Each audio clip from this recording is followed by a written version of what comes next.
izveštaj je kreiran, možemo da ga podelimo sa drugim korisnicima. Kako ćemo to da uradimo? Tako što šaljemo na mail, možda u Excelu. U Power BI to izgleda drugačije. U Power BI-u imamo online portal na koji publishujemo sve izveštaje koje kreiramo. Uslov da bismo mogli to da uradimo jeste da imamo prvo Power BI desktop aplikaciju gdje smo kreirali izveštaj i drugo da imamo poslovni ili studentski mail kako bismo mogli da se logujemo na Power BI servis online. Za potrebe testiranja kreirao sam fiktivni poslovni mail, tako da ako nemate poslovni mail ni studentski mail, pogledajte iznad na linku kako sam kreirao taj fiktivni poslovni mail, potpuno besplatno. A također za potrebe današnjeg demo snimka potrebno je da podelimo ovaj izveštaj sa drugim korisnicima, tako da na linku iznad možete da vidite kako možete da kreirate opet besplatno te fiktivne korisnike sa kojima želite da delite sadržaj. Sad kad imamo sve spremno, otvorimo izveštaj u Power BI-u, odemo na Home tab i zatim opcija Publish. Da bismo mogli da publishujemo, pre toga se samo ulogujte, znači ja sam sad ulogovan kao nemanja.andić@powerbisrbia on microsoft.com, to je taj fiktivni poslovni mail koji sam kreirao, tako da sad kad sam ulogovan, kliknem na Publish i sad mi nudi da publishujem ovaj izveštaj u My Workspace. Šta je My Workspace? Hajmo na Power BI servis. Na Google upišite samo Power BI i zatim kliknite na link Power BI Data Visualization. Zatim se ulogujte sa vašim poslovnim mailom ili studentskim mailom ili ovim fiktivnim i ovako izgleda online portal. I ono što je sad nama ključno, sa ove leve strane je meni u Power BI-u. I najbitnija stvar za nas sada je Workspaces. Šta znači Workspaces? Workspace je u suštini kao folder. Folder koji je na Power BI online portalu. Naprimjer, ako imamo izveštaj za marketing, mi ćemo kreirati Workspace koji se zove marketing i apply. A u drugom slučaju, ako imamo na primjer izveštaje za prodaju, kreirat ćemo novi workspace koji će se zvati prodaja, tako da uvijek možemo da podelimo izveštaje gde se nalaze. Jer ne želimo da svi korisnici pristupaju izveštajima u istom folderu, bit će nepregledno, tako da možemo sada da dodamo novi workspace koji će se zvati prodaja. Idemo na apply. I sad kad smo kreirali ova dva workspace-a, to jest dva online foldera, kada se vratimo u našu Power BI desktop aplikaciju, kliknemo na cancel i pokušamo ponovo, znači idemo opet na publish i sad nam nudi ta dva workspace-a koje smo kreirali.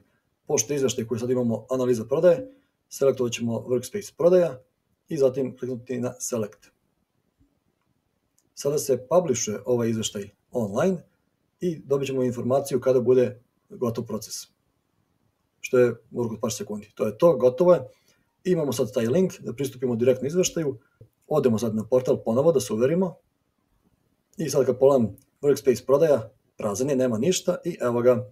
Znači u roku od par sekundi radi taj sync i vidimo da imamo sada izveštaj prodaje koji je online. Kad kliknem na ovaj prvi link, analiza prodaje, vidim sve informacije. Znači to je ono što smo kreirali, to je ono što smo publishovali. Zašto imamo dva izveštaja? Ako ste primetili, kad se vratim na workspace, prodaja, ova ikonica gdje je kao grafikon, to znači da je u pitanju izveštaj. Ove tačkice, piše da je to semantic model, ranije se to zvalo dataset, to je ono gdje kreiramo sve tabele i ceo taj modeling deo.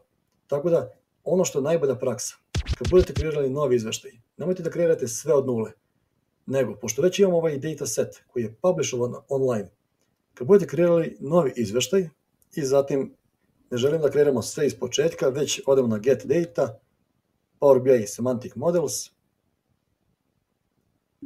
kliknemo na ovaj model koji smo kreirali, kažemo Connect i sad ćemo sa desne strane da vidimo sva ona polja koje smo već uvezli u prethodnom izveštaju, znači svi su nam podaci dostupni. I zašto je ovo najbolja praksa? Zato što kad se u taj model doda neka nova kolona, svi izveštaji koji se baziraju na tom datasetu vidjet će tu novu kolonu. Isto tako, ukoliko se ispravljaju neki podaci, ukoliko je bilo nešto netačno, imamo samo jedan dataset, kad se taj jedan dataset ažurira, publishuje, svi izveštaji koji gledaju taj dataset bit će ažurirani.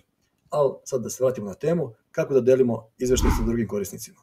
Vraćamo se sad na našu temu, znači želimo sad ovaj izveštaj da podelimo sa drugim korisnicima.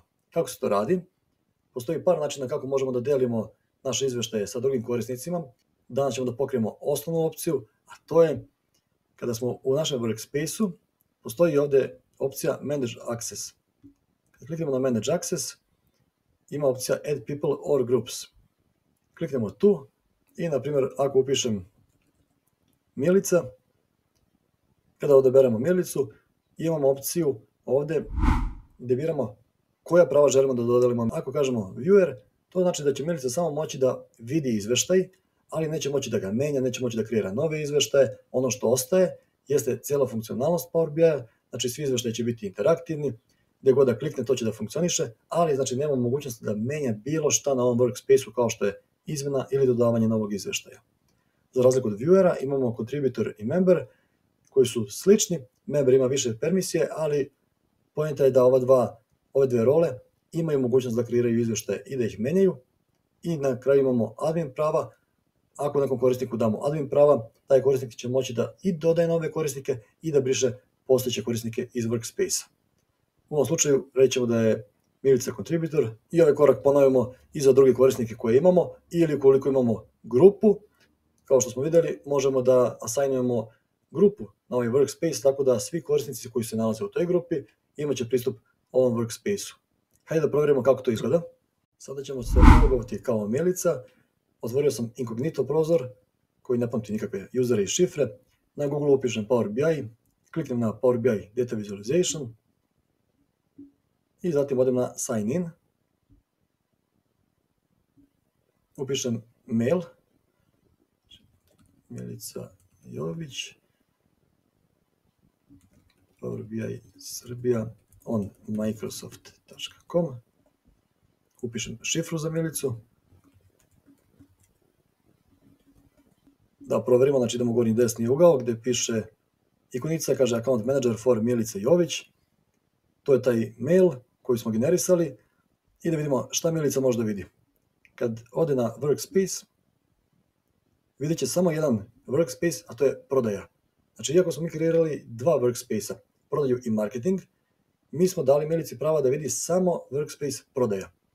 Sad kad klikne na taj workspace, vidjet će izveštaj. Kada klikne na njega, to je to, vidi podatke. Sad kada imamo Power BI servis, svaki put kada postoji neka izmena, samo publishujemo ponovo taj izveštaj i svi korisnici će uvek gledati tu poslednju verziju. Nadam se da je ovaj klip pomogao. Sad imamo zaokruženu priču od kreiranja izveštaja do deljenja izveštaja. U narednim klipima vidjet ćemo kako dodatno možemo da sredimo sve ove stvari, da budemo sigurni da svako vidi samo ono što treba u okviru istog izveštaja i još neke dodatne stvari na Power BI servisu koje su baš dobra stvar. A ono što ćemo još dodati u narednim klipovima je kako da se konektujemo na SharePoint failove i na SharePoint foldere i da vidimo kako to može automatski da se refreshuje. Do tad, veliki pozdrav!